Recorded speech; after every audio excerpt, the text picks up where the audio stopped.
Hi guys, today's artist is Leiro New, a contemporary Filipino known for his large psyche-looking installation. His works mix methodology, nature, and the future, often made from recyclable material.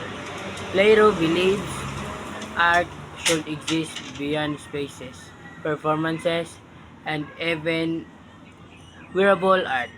His styles his styles are challenges how we see identity, environment, and technology in modern Filipino culture. Lero New proves Filipino creativity has no limits, past, present, and future. And that's all guys. Thank you.